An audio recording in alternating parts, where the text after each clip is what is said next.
Look out, boxing fans, your boy Ashy Knuckles. What's going on? I know it's been a long time, but look, I've been really focused on my career, been making moves, progressing, reaching new levels in the game. Like I've said, y'all, you're looking for a career, man. You can't go wrong in that oil, man. As long as there's oil pumping through this ground, there's work for you. You know what I'm saying? You just got to plug in with the right sources and keep yourself clean. You got to take like hundreds of drug tests, but it's profitable, man. And the houses that they giving away down here in the South, um, shit, you gotta do what you gotta do. But anyway, man, let's talk about this fight, man. The fight we've been wanting for the last 5 years, 6 years, is here. We getting it. You know what I'm saying? Mayweather versus Pacquiao, man. I've personally erased hundreds of videos from back in the game, doing videos back when Talk Boxing was here, Guard Your Grill was pumping out videos, 97 Rough. We had D-Style, we had Joe B, we had me, had Filthy Mouth, Blood Boxing, Buddha Ropes. Man, I can't even name the boxing community back in the game. I can't even name them all. It was hot though, because we was pumping videos out, we was having conversations, we were doing response videos. If we disagreed, it was live. That's the way the community should have stayed. It should have stayed like that. What we got going on right now, I don't even recognize this, man. That's why I don't even participate, because it's so fugazi. You know what I'm saying? Seldomly got to do with real boxing, civil discourse. Dudes be dissing each other. I mean, it just is comical right now. It's like cartoons. You know what I'm saying? But anyway, the fight's happening. You got Mayweather fighting Pacquiao. Both guys represent the stiffest challenge in both of their careers. If you look on Mayweather's resume, and it's deep. A lot of people act like it ain't deep, but it's deep. There are names there. You know what I'm saying? There are names on his resume. Pacquiao will represent the biggest name on his resume if he defeats him. Even if he don't defeat him. If you look at Pacquiao's resume, it's deep. It's deep because it goes through a lot of divisions. Now, granted, he did fight good guys in each division. He didn't fight all the good guys in each division, but if you ain't gonna take credit away from Mayweather, you can't take credit away from Pacquiao, because Pacquiao he proved his mettle in this game just going through all these damn divisions. Now we can go on the drug testing and all that stuff, because the stuff he did was unprecedented. It was damn near not humanly possible. And we can have a whole nother debate on that, but the fact remains is that he did it. You know what I'm saying? Walking through guys. But if you look at Pacquiao's resume, Mayweather would be the top name on that resume, especially if he wins. There's no other name on Pacquiao's resume that would be bigger than Mayweather. That is bigger than Mayweather. Hence the reason of this fight being the biggest fight in history. If our due diligence is correct, if what everybody is speculating is correct, and for good reason. Prior to this one being the biggest fight in boxing history, the biggest fight in boxing history was first in this era, Floyd Mayweather versus Oscar De La Hoya. Now, a lot of people shit on that fight. Oh, De La Hoya was whatever. Everybody always got an excuse when the fight doesn't go the way that they planned for it to go. But the fight was relevant. Now, granted, Oscar was not in his prime, but it was the biggest fight in history because you had one of the most popular fighters of the generation. He's coming off his 10th world title victory in the 6 divisions. He just won his 10th world title because he just won back the 154-pound title. And you had Mayweather going into a division that he wasn't accustomed to fighting in. He looked really small in there against a big man, and he won. So it is a big event, and it sold a lot of pay-per-view buys. The next biggest fight in history, was De La Hoya Pacquiao, but the next biggest fight in history was the Mayweather Canelo and Canelo had not done enough in his career for it to be warranted, for it to be the biggest fight in history. It was based on his popularity and of course his skills, but in his you look at his resume, he hadn't done enough as far as accolades for him to have that type of popularity, for it to be the biggest fight in history. You know what I'm saying? But it was though. They sold a lot of pay-per-views.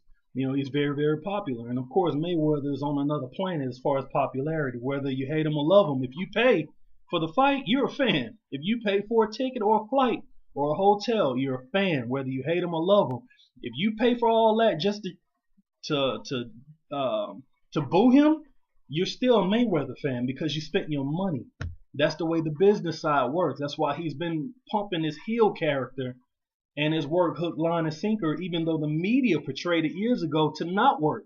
They said he would never be a pay-per-view star because back in the game, he couldn't sell no tickets. If you've been around, it ain't even an argument. You got people that try to say, oh yeah, he always filled up arenas. That's bullshit.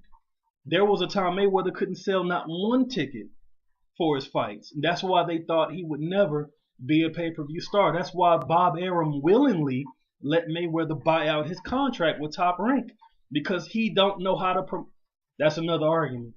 He didn't know how to promote Mayweather. He tried to promote Mayweather as the next Sugar Ray Leonard, and the buying public wasn't trying to hear that shit. That's back when he was Pretty Boy Floyd.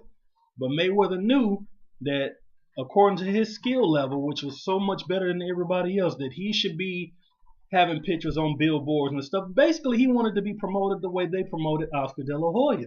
And they weren't trying to spend the money on it because they didn't think that there would be a return on their dollar if they promoted Floyd Mayweather the way they invested in Oscar De La Hoya. I'm talking about Top Rank. But that's neither here or there. The biggest fight in history as of right now is the Mayweather-Pacquiao fight, and it's for good reason. These two guys represent two bona fide Hall of Famers, first ballot indeed, who have done the most in terms of accolades in this era of boxing. And granted, we wanted this fight years ago, but we're getting it now. And why you should tune in now is because you're living in the era where the two of the best, not on paper, two of the best that you know without paper, without anybody speculating and writing articles, you know these guys represent the two best fighters of this generation, and they are about to fight. You know what I'm saying? And they still represent the biggest names in boxing. They still represent the biggest threat to each other in boxing, especially with them fighting and have been fighting in the same division for years now. So let's get it on. You know, it's happening once and for all. And if you think about it, you can't really be upset. I mean, I guess you can. You can be really, really upset if the fight never took place, which is what I predicted years ago. I predicted that the fight would never happen because of the Heyman Arum discourse, diatribe, or Arum taking, approaching everything with "I'm gonna take my ball and go home" approach. You know what I'm saying? I thought it would never take place, and I always stood firm on the fact that Don King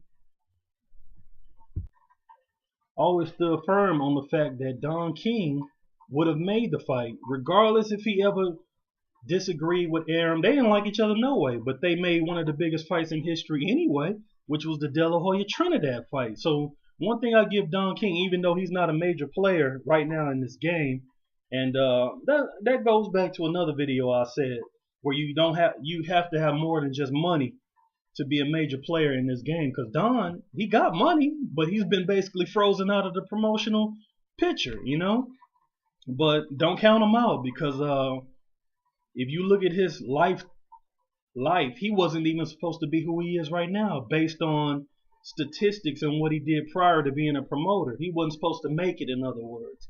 So I don't count him out. He's still one of the smartest guys out there, and he could promote. He just an old crook, But all these promoters are crooks. Like I said, I got thousands of videos. I've deleted them, and I probably got some that's in the archives that's just not. I just haven't activated them. I can pull them out, but I'm just touching on all these old videos. But anyway, man, if you look at history, man, damn near a lot of historical fights didn't happen on time. Roy Jones versus Bernard Hopkins, the rematch, that didn't happen on time.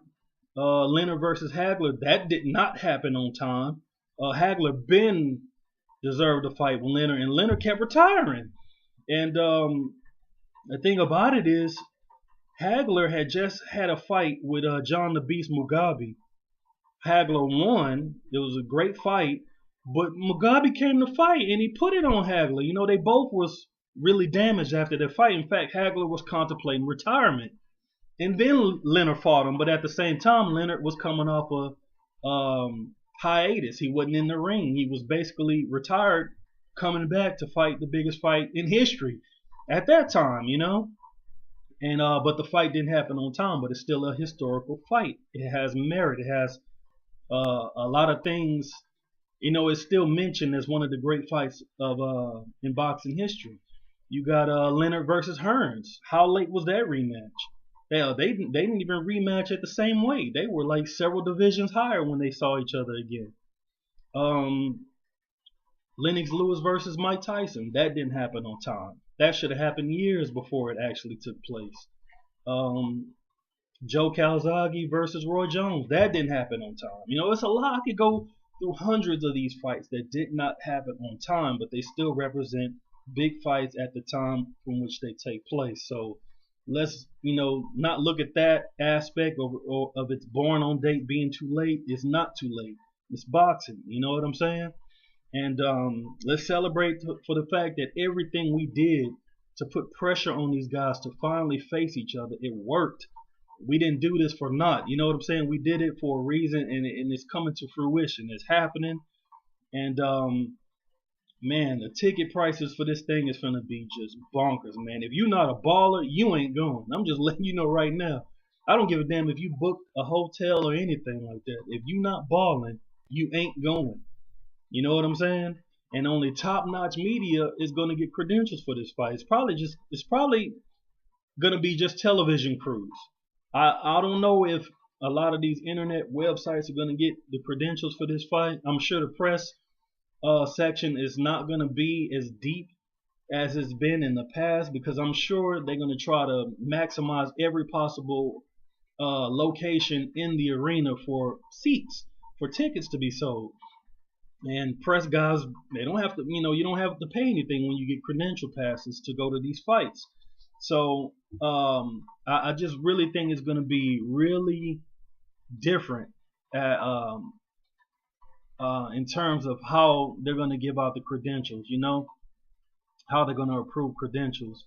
But ticket prices, I've seen them ringside seats as high as 65 G's, nosebleeds as high as 5 G's. If you ain't balling, you're not going. You know what I'm saying? So that only leads me to believe that pay-per-view buys are just going to be that much higher, because you're not going to miss out on the fight. You are going to pay for it. You're going to go to somebody's house. You're going to go to some bar. You're not going to miss it. It's in your time, and if you're a boxing fan, you're going to watch it. And even the commercial fans are going to tune in. So it's going to be big, man. It's going to be real deep. And I can't wait for it, man.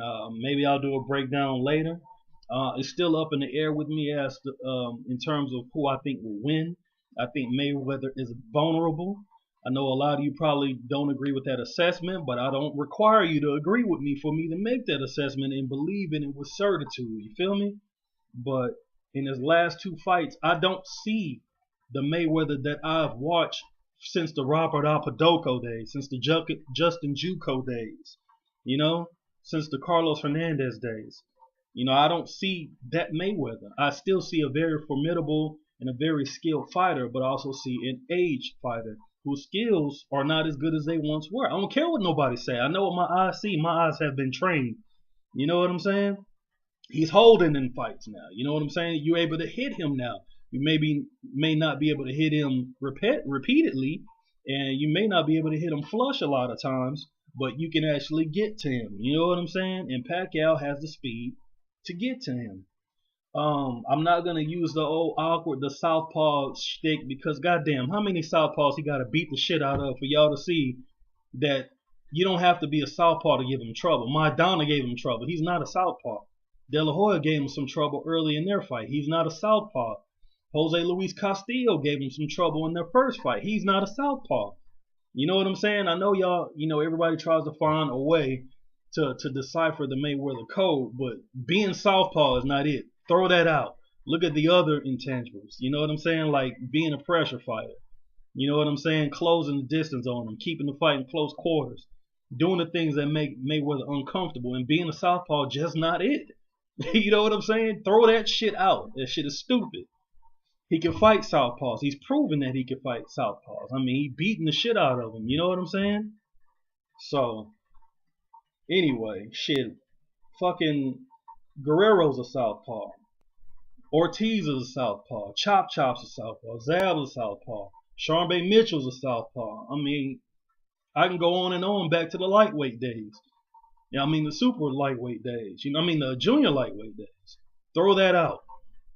Okay, but to me he's vulnerable. You know, not vulnerable to where he's asking to get knocked the fuck out, but the fight isn't what it was. And for people thinking it's going to be an Arturo Gatti type performance, I think you're fucking dreaming. That's why we haven't seen another Arturo Gatti like performance, because he's not fighting Arturo Gatti like fighters. You know, the fight plays out based on the styles that are in the ring. Gotti tried to box with a supreme boxer and got his head beat the shit out of in the process. Chico Corrales, it's not going to be a Chico Corrales performance. You know, Chico just couldn't dial up the right. He couldn't decode the puzzle. He couldn't decode it, and as a result, he got his head slapped the shit out of for the whole. I forget how many rounds it went before he got stopped.